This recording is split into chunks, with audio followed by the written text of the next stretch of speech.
পহেলা ফাল্গুন বসন্ত উৎসব, তো লাল পড়তে হবে এরকম কোনো কথা নেই। বসন্তটাকে মাথায় রেখে হচ্ছে এই থিমটা, যে রঙে কখনো ভালোবাসা প্রকাশ করা যায় না।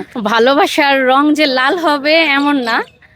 ভালোবাসা সাদায় কিন্তু হচ্ছে পবিত্র, ভালোবাসা তো পবিত্র জিনিস। তো লাল পড়তে হবে এরকম কোনো কথা নেই। আহ, রঙে কখনো ভালোবাসা প্রকাশ করা যায় না। ভালোবাসা তো হয় যত্নে, আদরে, সম্মানে, এগুলোতে হয় ভালোবাসা। না, অনেকে হচ্ছে হলুদ গোলাপও দেয়। এই জন্য কি ভালো আপনি হলুদ পরে এসেছেন? আপনার কি হলুদ গুলো পছন্দ? না, হলুদ পছন্দ না। আজকে তো বসন্ত বরণও করছি। শুধু ভালোবাসা তো নেই নাই। আজকে পহেলা ফাল্গুন বসন্ত উৎসব, তো বাংলাদেশের মধ্যে থাকি।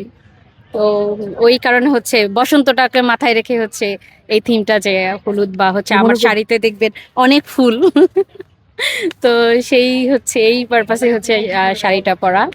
আর ভালোবাসা দিবসের কোনো একান্ত ভালোবাসা কখনো দিবস হয় না। না না, নির্বাচনে ভালোবাসা যেমন ছিল তেমনই তো আছে।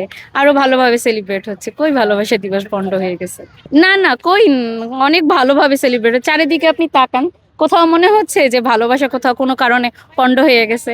কত সুন্দর সবাই সেলিব্রেট করে। আর না, আমি বোনদের নিয়ে আসছি, বোনরা ওই পাশে। ছোট বোনদের নিয়ে আসছি।